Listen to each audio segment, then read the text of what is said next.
I think President Biden's event with President Clinton and President Obama was about unifying the Democratic Party, showing that this Democratic Party is going to be energized and inspired and is going to be prepared to win in 2024. Do you expect to see those former presidents out on the campaign trail routinely? I think so, but not to show force, but more to show unity, unity of purpose, to show defense of democracy. Presidents Obama and Clinton will be staying on the campaign trail to give a boost to President Biden after their glitzy $25 million fundraiser last week. And top Democrats say this is just meant to show party unity and has nothing to do with Biden's struggling poll numbers. Grace Curley hosts the Grace Curley Show, and she joins me now. Grace, good morning to you. It's great to see you again. What do you think about this? Do you think this joining of forces is really all about party unity? In a weird way, Carly, I kind of do. I think they're very united right now in their desperation. When I saw this charity event, I'm sorry, not charity event, this fundraiser, and you just mentioned $25 million. I thought, yeah, they're desperate. They want to make money. I get that. It's an election season. But to do this while New York is reeling from the murder of Officer Jonathan Diller, to have this event and not realize how bad it looks from a visual standpoint, it shows that they are united behind Joe Biden because they realize he's floundering. And so, yeah, they made $25 million. But at what cost? Because a lot of Americans aren't going to get that out of their heads, that while a former president is mourning with the family of Officer Jonathan Diller, the other president's putting on Ray-Bans and making jokes while Stephen Colbert hosts this A-list fundraiser.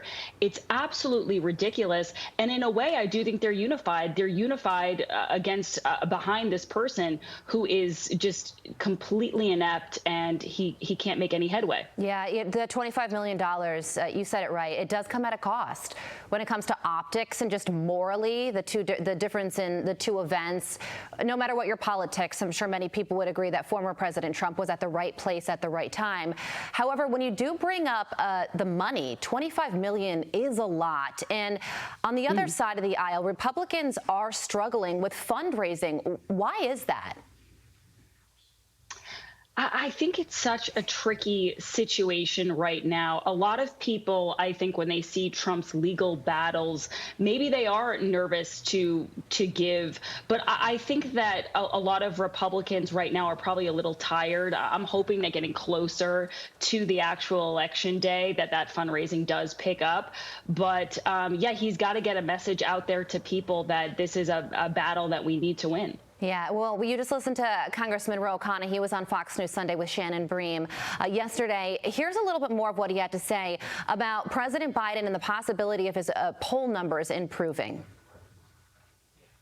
I think people realize that there's a crisis. They see images of people dying, and they want the war to end. They want Israel to be secure, but they also want Palestinian lives not to be lost. And I think once the war comes to an end under the president's leadership, his numbers will improve, just like his numbers have bounced back on the economy. So that was him talking about the Israel-Hamas war, saying his poll numbers will improve if the war ends. And he also said that the president's poll numbers have improved on the economy. I haven't quite seen that just yet. But the overall sense that we're getting is that Democrats feel like there's more time on the clock and things will get better.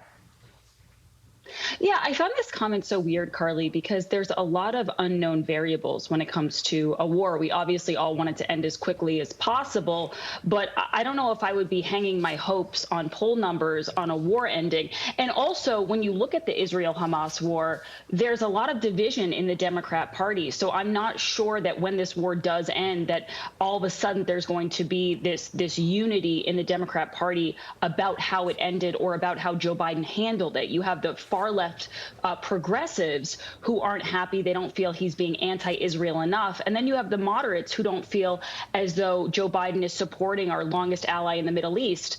And so I'm not sure how this war ending is going to leave suddenly the entire Democrat Party happy. I don't see that situation arising. Yeah, that's right. And the president just approved more weapons to Israel, which is going to enrage the far left side of his party. Grace, thank you so much for joining us. As always, have a great day.